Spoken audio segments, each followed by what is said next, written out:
In 2002, my friend Mike died under mysterious circumstances. So this is Michael's death certificate.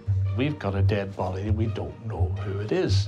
I've been with this school specifically since 1977. In all the time that I've been here, I do not recognize that surname at all. The mystery of his death has haunted me for years. For me as an investigator in 37 years, I've never seen a case quite like this. How the hell did he know he was going to have a heart attack and prearrange his funeral? Why do you change your name? What are the reasons you changed your name? I had no idea it would take me 12 years to finally get some answers. You've put all these pieces together, and you know what? Your work is done.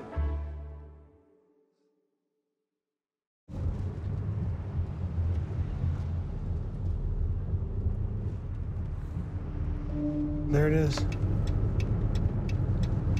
Beechwood Cemetery.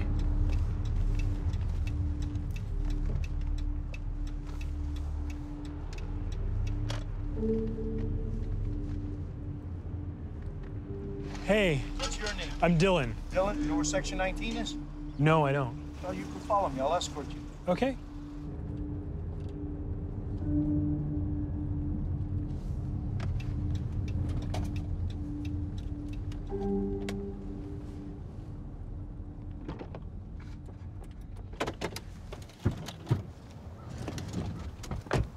How long have you not been here? I've never been here.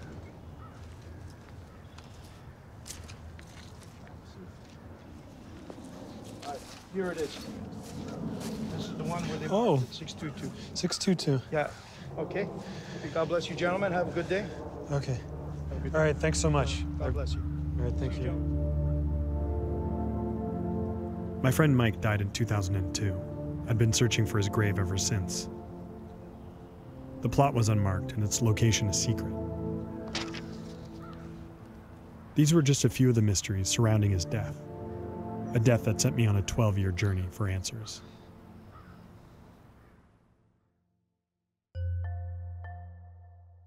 My journey began in June of 2000 when I took a part-time job working for a tech startup. While I was there, I met the sales guy, Michael De Bourcier. Mike wasn't your typical salesman. He was quiet, soft-spoken, like a big teddy bear. He had a good sense of humor, but would never laugh out loud. He would chuckle quietly to himself. He even wrote chuckles into his emails. Mike and I quickly discovered we grew up in the same area. I was from Baden, Mike said he was from Goderich. I had family from Goderich, so I knew it well. Mike and I became friends, bonding over our small-town roots. We had a lot in common. We would go for beers and joke about work and our small-town hijinks. I really got to know the guy. In 2002, the company got bought out, and Mike and I got laid off. Mike wanted to teach English overseas. He needed a new passport and asked me to be his personal reference. I didn't think twice about it. Of course I would. I knew him so well. He told me to expect a call from the passport office any day. That was the last time I ever heard from Mike. A couple of weeks later, I got a message on my answering machine. Hi, you've reached Dylan. Leave me a message. This message for Dylan. It's Wayne Lucas at 51 Detective Office, Metropolitan Police calling. Wonder if you could give me a call at 808-562 regarding Michael De Bourcier. Thank you.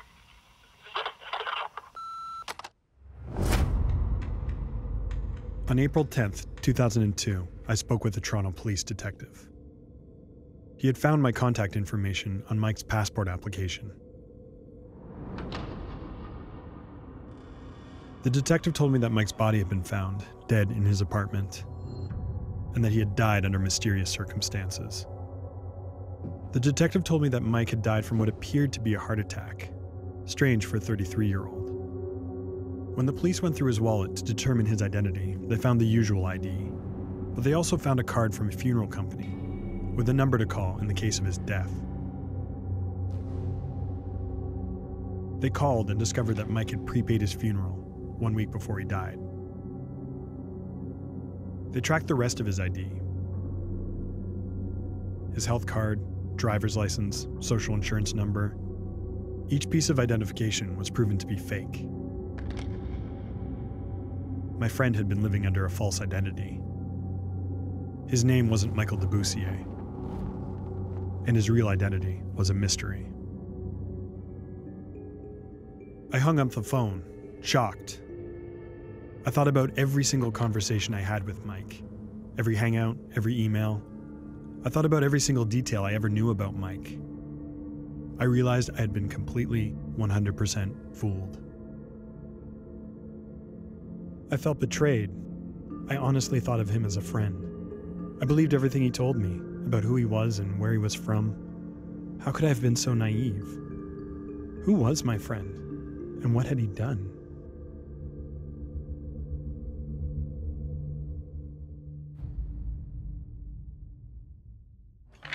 It's been 12 years since Mike was found dead. His true identity remains a mystery. The police were unable to solve the case, and it went cold. But I haven't been able to let it go. It's very strange.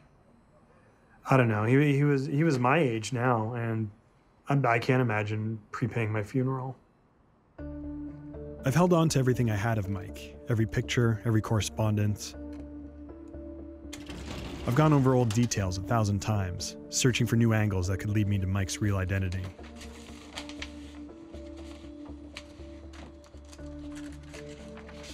I got my hands on the death certificate. It had details about the exact day Mike's body was found. With those details, I could request the police report on Mike's death. Maybe it had information I could use to track down his true identity. So, dear Mr. Reibling, please note that the Act requires the written authorization of the next of kin or their representatives.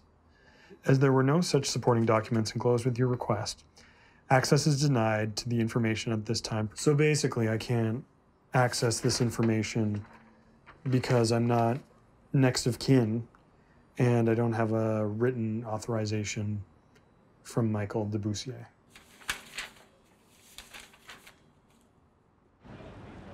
I've kept in contact with the only other people who knew Mike, my coworkers at the company where we met. I've checked in with them occasionally, going over old details, trying to find new recollections, anything that could point to a new lead. The thing was, Mike was always the first guy you saw when you walked in the office. He was always there, he's punctual, he's always very presentable, and like he was walking, hey Mike. Did he strike anyone as, I always describe him capable in any way of doing anything extraordinary even. He was, like, I don't mean this in any way insulting. No, you're right, he didn't jump out in any way. So at the time, someone told me that Rebecca was supposed to identify the body. What? Yeah, someone had told me that Rebecca... Someone in the office identified the body? A year later, I sent Rebecca an email. I was just like, what was that like? What was that whole experience was like? And she said, no, I didn't identify anybody. Who did? I thought it was Dave. Yeah. Really? I never went anywhere. I thought you had to deal with the police. People's memories were fading. Details were starting to fall through the cracks. I'm stuck in the same spot I've always been, with a handful of details that go nowhere. I needed help from someone with experience, so I reached out to a private investigator. ISN, how may I help you? Dave Perry is a retired Toronto police detective. As a lead investigator with the homicide unit, he led some of the city's highest profile cases before retiring and starting up his own private investigation firm. He agreed to meet with me and go over the case. Any investigation starts right in the center, and the center was actually your company where you worked. Yeah. The company's no longer there? No. So you become the center of the investigation. You seem to have the best relationship with Michael back at the time? I feel like I had a pretty, compared with everyone else at work, I had a pretty good relationship with Michael, with Mike. So this is something that's been bothering you? One of the hardest things to describe about the story to people is the emotional side of it. Right. It made very apparent how much relationships with other people depend on trust. Mm-hmm.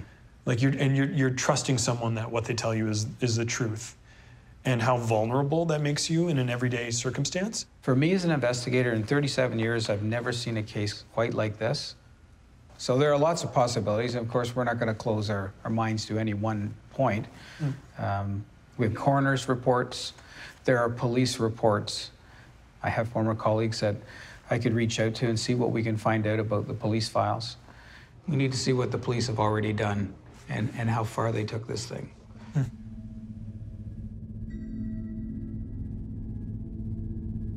Dave helped me sort through my file and determine which details were important.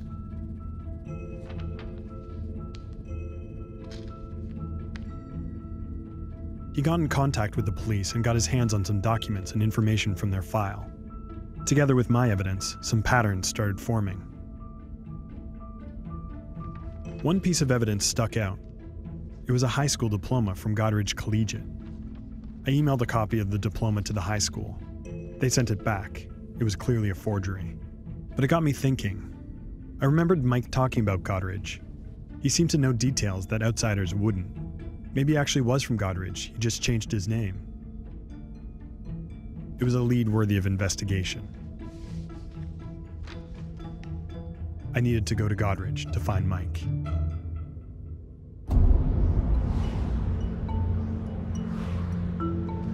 So what we're doing today is we're actually going to make a trip to Goderich District Collegiate Institute, and then we're going to go through the yearbooks. Going to Goderich was a trip into my past. I remembered the town vividly from when I was a kid. Mike and I shared memories about this place. And even though his stories appeared to be lies, I couldn't shake the feeling he was from here. I could see him haunting these hallways, sitting in these classrooms, graduating here, even if it was under a different name. The high school librarian agreed to show me the yearbooks and help me find some answers.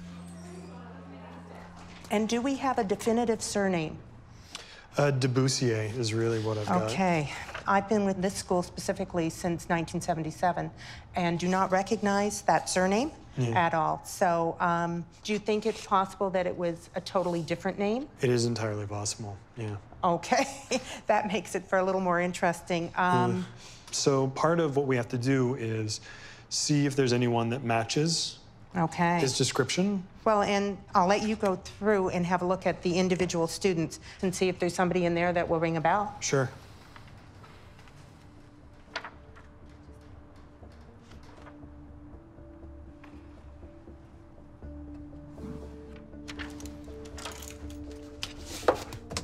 This one is 1988.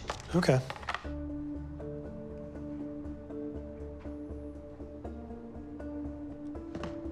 And this would have been the only other group that would fall into the graduating class of that time period. Okay.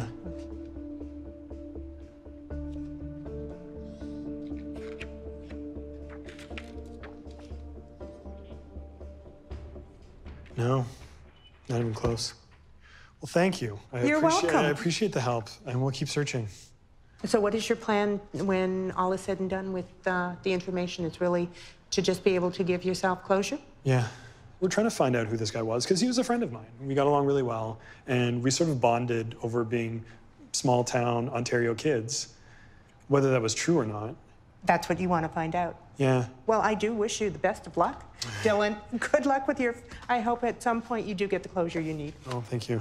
Thanks. Leaving Goderich was hard. There were no traces of Mike at the high school.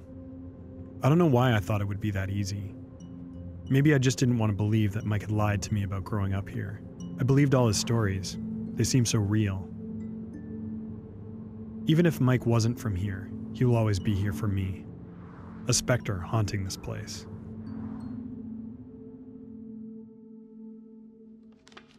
I needed to dig deeper into the evidence. I came across a document that sent chills up my spine. A second death certificate from Michael De Bourcier. One that said he died back in 1973. The police had given my private investigator a series of documents indicating that Mike was from British Columbia. There was a birth certificate from Victoria, BC. I used the date on the birth certificate to look for more information and found something disturbing. A death certificate from Michael De Bourcier dating back to 1973.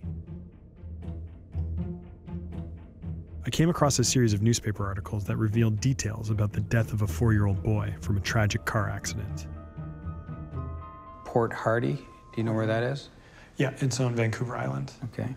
Boy was killed Tuesday afternoon when he fell from a truck driven by his father. My gut tells me that your friend probably knew something about this boy. And for that to happen, he probably at some point lived out there or knew somebody that lived out there. He knew something about this story. He didn't just walk through the gravesite and get this, I don't think. But it'd be interesting if we talked to the parents, if they're surviving, and they could tell us about the friends of their son. I needed to go to British Columbia to find if there was a connection between my friend and the identity he stole. If I could trace the path he took to find the identity, I could find out who he was.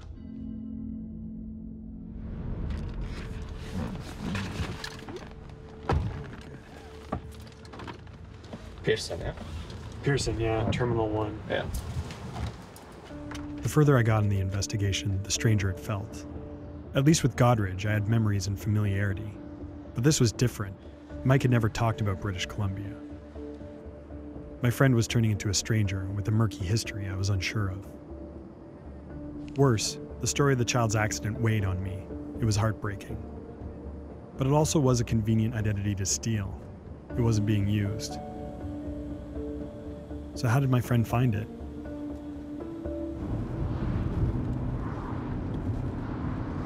So right now I'm heading out to the burial park where the original Michael De Bourcier was buried. Arriving at destination on right. I needed to explore a theory that my friend stole the identity off a gravestone. If I could trace my friend back to that first moment, I could find out what information he started with. I could then track that path to find new leads on him. So this is section F. It says it's an F extension. Plot number 8. Grave number 13. 8, 5, 6. So it should be somewhere over there. 9, 10.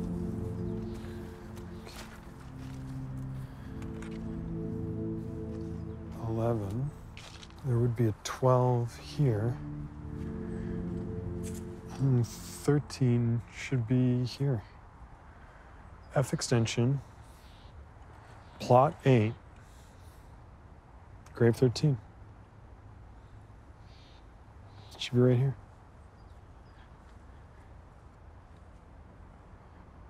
I guess this means that if it was a stolen identity, it wasn't someone picking a name off of a gravestone. Because there isn't one.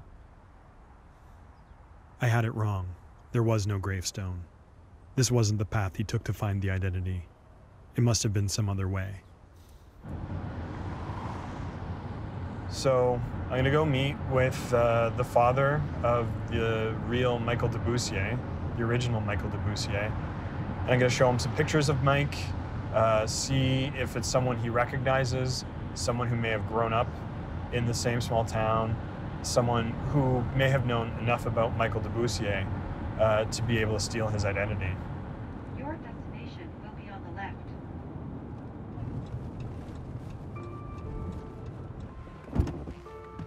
I was nervous. I was about to talk to someone about a terrible tragedy that had happened over 40 years ago. Did my friend ever think of this other family when he stole this identity? The father declined an on-camera interview, but agreed to meet with me.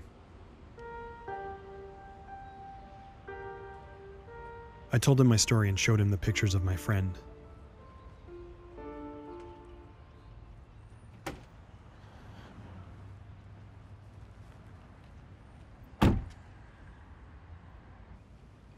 He didn't recognize any of them. I don't think there's any connection. I think the way he said it was, it just happened to be a random person who chose his son's name. So.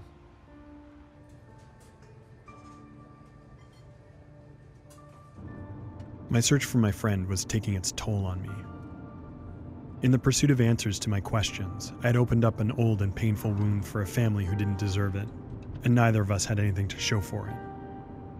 With this dead end, my two biggest leads had turned up nothing. My friend was disappearing right in front of my eyes. Again. I was running out of leads and the case was starting to go cold again. But I wasn't ready to give up. One of my documents had details about Mike's teeth. After Mike died, the coroner must have scanned them. So had they done an autopsy? There must have been more information about the body, all of those details that solve cases on TV. Fingerprints, DNA. Maybe there were some answers to the questions that had always bothered me. Did he commit suicide, somehow inducing a heart attack? Dave had a contact, retired Deputy Chief Coroner Dr. Jim Cairns. Through his sources, Jim could examine the autopsy report and relay the details to me.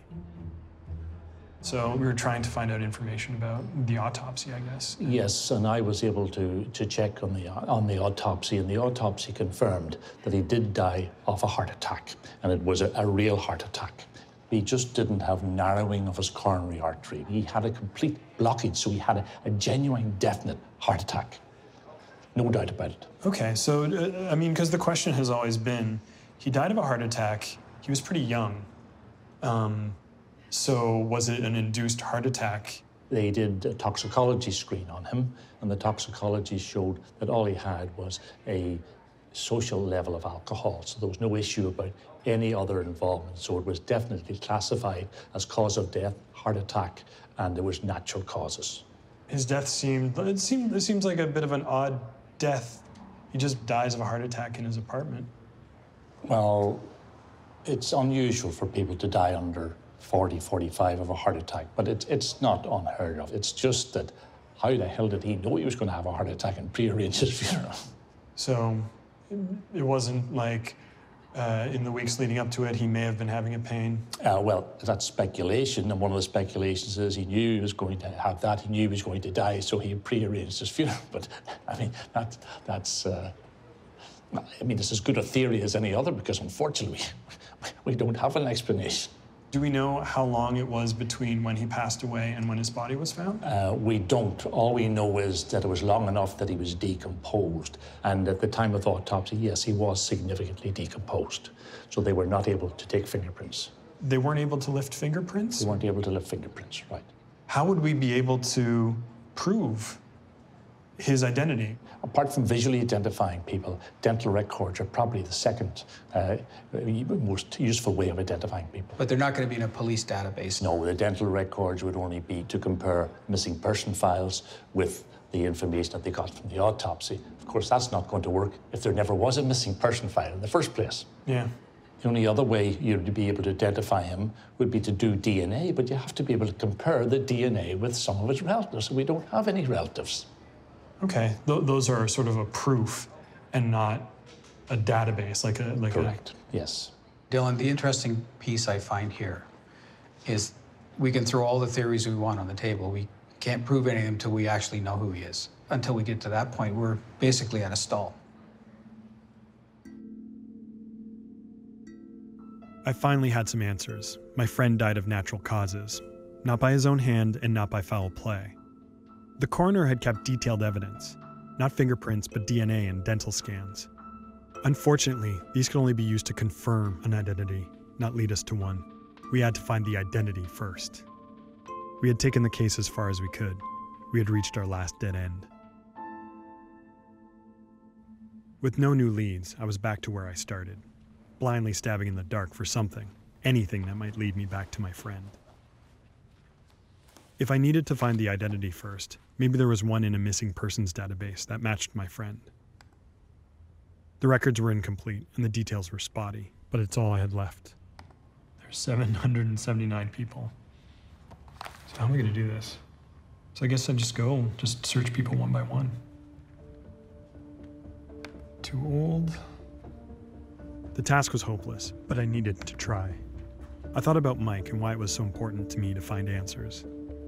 Even though he had lied to me about his name and where he was from, we still had a connection, a relationship. He was my friend and deserved better than an anonymous death.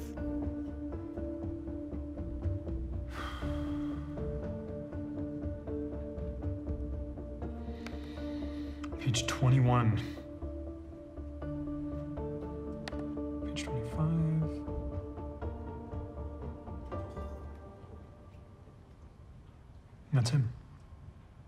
It's him. Come here. It's him. That's him. Which one? It's that one. That's him, I know it.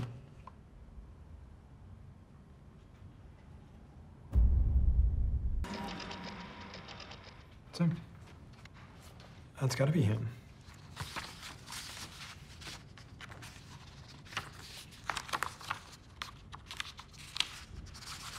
I'm shaking. Yeah, just looking at him, that's him. James Walton left his residence on the 2nd of August, 1992, and headed to Syracuse, New York, USA. James had attended college in Syracuse. He had acquaintances still living in the Syracuse area. James was due to return home on the 6th of August, 1992, but has not been seen since.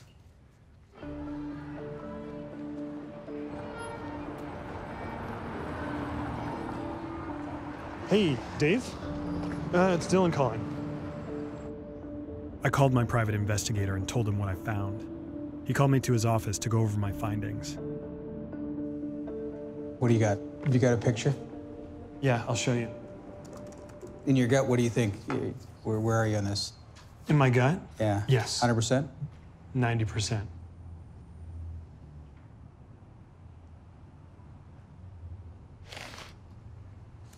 May I? Yeah. Oh, wow. I think your instincts are correct. I'm looking at these two pictures. That's him right there. I mean, look at the nose. It's identical. Yeah? The jawline is identical. I mean, obviously he's put on weight here since that photograph, but Yeah. I don't know. My professional guess is that you just found this guy. Be very interesting to track down his family. Yeah. But I can't call up a family based on this, even though I'm sure, I just feel like, unless it's 100%, I can't. I can call him. Yeah? We'll do it together, yeah.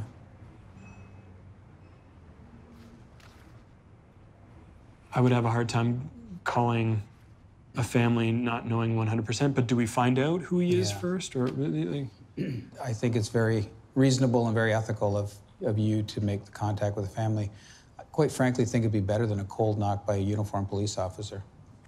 Right. Okay, they're going to speak to somebody who knew him, somebody that actually cared about him, and that was a friend. So then what would be the game plan then? Well, I think we need to do some background checking. You know, it's my opinion that within 24 hours we're going to be talking to somebody. I couldn't believe it. After years of searching, I was so close to an answer. In less than a day, I would be talking to a family and find out who my friend really was. But I was also anxious. I realized I was going to have to break the news to this family that their loved one has been dead since 2002. Did they still think he was missing?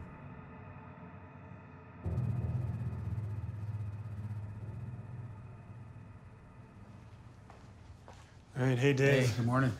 How are you? Well, we'll see. We'll find out. Have there been any updates? There has. I got a fair bit of information for you.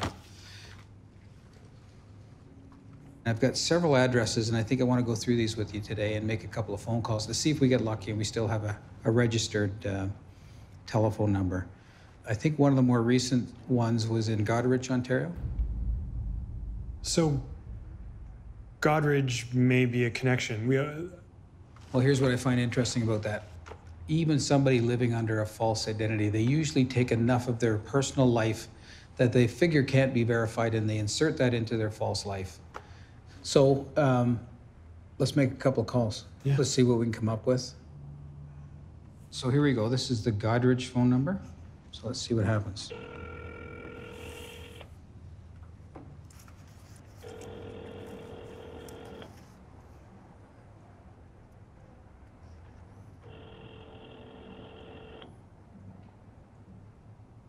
Hello? Hello, could I speak to Mary Walton, please? Speaking. Hi, Mary. My name's David Perry, and I'm an investigator, and I've been looking into a missing person file. Yes? And I'm wondering if you're related to James Walton. I'm his mother. You're his mother?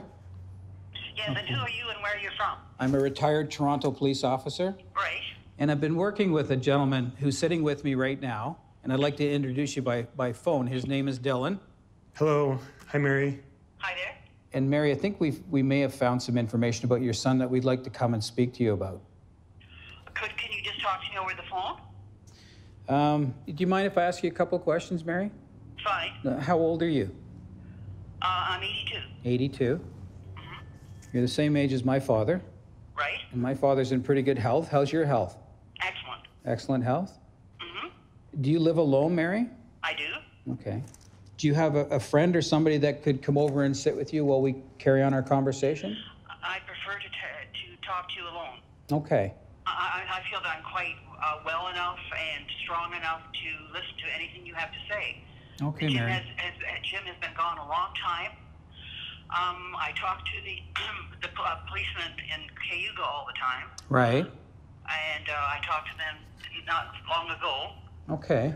I understand that you have a daughter. That's right. Okay, I'm going to call her right now. All right. And if she's home, then I'll conference you in on the call. I'll so that all three of us can talk together. Okay. That would be good. All right. If you don't mind, you just stand by your phone and I'll call you right back. Okay. Okay. Do you want me to hang up? Yes, please. Okay. Okay. Thank you. All right. So I don't want to tell this woman, you know, in isolation. I mean, I get it that you're always weighing between, do you tell them now on the phone or what do we say? So, I'm going to make the call to the daughter, and if she answers, I'll conference in her mom.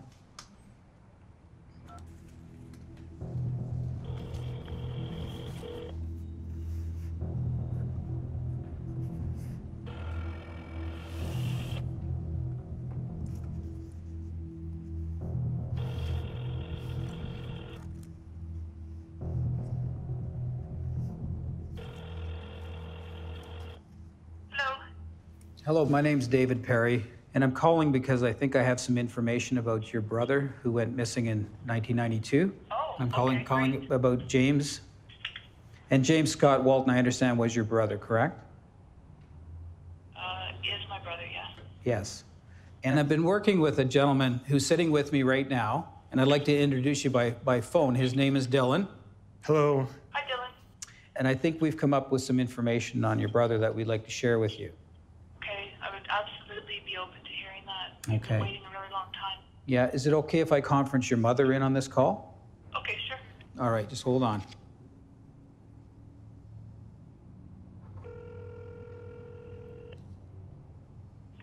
Hello? Hello? Your mom is on the call. Hi, Mom. Hi, dear. So I'll just give you the story as it goes. Again, I haven't confirmed this information, but I am very sorry to have to tell you that I believe that James is now deceased. All right. Okay. And again, that was back in 2000. 2002. 2002. All right. He'd actually been found dead in his apartment of a heart attack. Oh, no. All right. And he was using the name of Michael De Bourcier. Okay.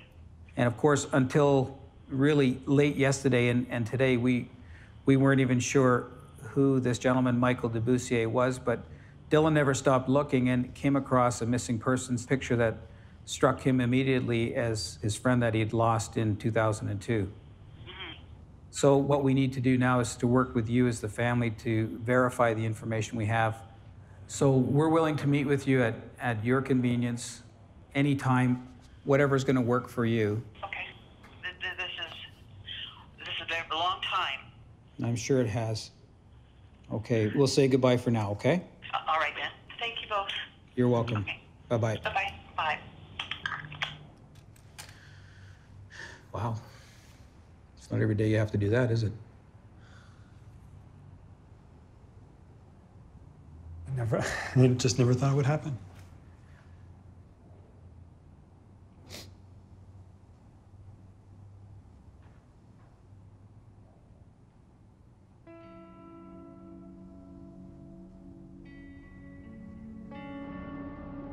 After all these twists and turns, my friend was from Godridge.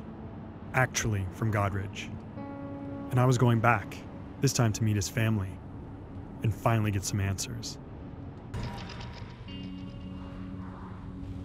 We arranged a time to meet with the family. I would show them my pictures, my files, all of my evidence. And they would tell me the truth about my friend, about who he was before he became Mike. I was on my way back. When Dave came out with that sheet of paper that said Godridge, I could not believe it. I thought when the first time we had gone to Godridge, we were just crossing our T's and dotting our I's and just making sure that Mike was never from there. And then when you saw his mother was from Godridge, I was floored. I couldn't believe it.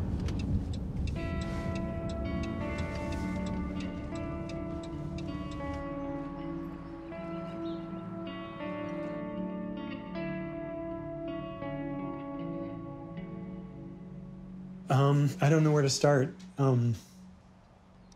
Maybe we should share some pictures first, and let's have an understanding of your impression on whether we're in fact talking about one and the same person. Right. And make sure that in your minds that we are talking about Jim. Yeah, so these would have been, the dates are on the back of these, I think. And well, take a look at them. Yeah, feel free. I'm not gonna. I know you're so curious. Is there anybody in that photograph that you think might be your son? It's just the aging. It's the aging It's that's hard, so isn't it? difficult. Yeah. Yes. This would have been 2000, 2001. Yes. So probably 10 years after he disappeared. So take a look at this one here. What do you think, Beth? Well, I already know what I think. Oh, you know that. Now there. That's, yeah. I can see him there for sure. That's the set of the profile. There's another picture where it's from the back. And just the way he's sitting, it's just really clear to me. There's a few things you pick up knowing somebody so well, and it's just his eyes are unmistakable. Yeah. Yeah. This is how I remember him. The striped shirt. Trip down to the Carolinas. Yeah, to me, it's not even a question. Exactly. Yeah. You can see. To me, I look at that picture. Good. Good. And there's no doubt. To me, there's no doubt in my mind when I see that picture. Yeah. Because he left August long weekend 1992, walked out the door, and that was it. We never saw him again. Was it expected, or did you think? I know he was going on. He told me he was visiting friends in the States. So we were home for the weekend, and I had my baby daughter there, and it's just like a regular event, and you know, kissed the baby and hugged me and said goodbye, and he was off to see his friends in Syracuse. And then we got a phone call because my father, who had remarried, living in England at the time, had a massive heart attack. So then I got on the phone to Jim's friend to say, when he gets there, have him call me immediately. And they never called. So I called back. I said, have you heard from him? They hadn't heard from him. So then within a day or so, we realized not only are we dealing with my father's passing, my brother's AWOL, and figured like, what the hell's going on here? We don't know. So we reported him missing after, I think, 48 hours. And then they found his car abandoned underneath the bridge in Buffalo. Everything was there except the passport, Dylan. So his wallet was there, his personal effects were there. So all his information was there. And he left. And that was it. Did the police have a theory back then? What happened? Did they ever tell you? When it all happened, there was a suggestion that he had been involved in a white-collar crime related to some kind of scammage happening with either pension checks or unemployment insurance. So after all this went down and the OPP and Cayuga got involved, they came to the house and they essentially took away garbage bags full of his personal effects. There's a lot of stuff that we never got back. At one point, not too long after that happened, his mail was coming to the house and we discovered the fact that yes, he had been receiving checks from the government. So obviously we called the government and said, you know, he's missing A and B, this isn't appropriate. So they closed those accounts down. So he went missing at 27? How old was he in? He was born in 65, so yeah, 27 years old. At 26, I think I would have, I don't know if I would. There's lots of people starting a lot younger. Yeah. Yeah. I'm just the age doesn't surprise me. No. No. Like one would expect the focus would be different, you know, cementing your career, you know. I think he was bored. I think he was doing both. Cementing his career and being a little creative. Mm-hmm. Oh yeah. But not the way we were thinking. Not the way we were hoping for. Yeah. I mean, right. Some mistakes that he made at a very young age that could have been very forgivable even by the justice system. Yes. We may never understand his way of thinking, but it's always been my belief that his way of thinking was based on some financial issues and probably based on some other things. He just wanted to hit the restart button on his life. Right. And it doesn't make it any easier on either one of you, but that's what he chose to do. I guess the sad thing is such a waste of a life. Something that was so utterly forgivable. We certainly would have embraced Oh, absolutely, him. yeah. And to make the restitution. But to not be able to take the degrees and take the education and take all of the great hard and soft skills he had as an individual. And it's just sad that he felt that it wasn't possible. But sometimes people's perception of how we're all going to judge them is not clear, and so they make these poor choices. Mm-hmm. That's all it was, just a very poor choice. Yeah. It's very emotional. It is. It was a tough one. Oh, Dave knows I'm a softie. But for me, making that phone call to the two of you was very moving for me. Just so grateful. We'll never forget it. It's just. You're such a special person, Dylan, because you literally are the closest thing we have to him. So you'll never know how much this means to us. I'm I sure thank you you know. sincerely because I know it takes courage, and I know it takes courage to make the call and to wonder if you're gonna hurt us or help us but we so appreciate this. It's just so unbelievable that this has come to, that we know something. Yeah. That all this has come to, it's just unbelievable. Yeah, there's a lot. Thanks so much. After 12 years of searching, I finally had answers. My friend's real name, where he was from, and why he went missing. There were some new questions about those 8 years between when he went missing and when I met him. Where was he? Who was he? I'm not sure if I'll ever understand what he was thinking that moment he abandoned his car and walked out of his life forever. He had some financial troubles, sure, but he also had a good education, a loving family, and a promising future. What I do know is that there was truth to our friendship. Our small-town connection was real. The memories we shared were real. It'll take me a while to start thinking of him as Jim, but for now, I can finally say goodbye to Mike.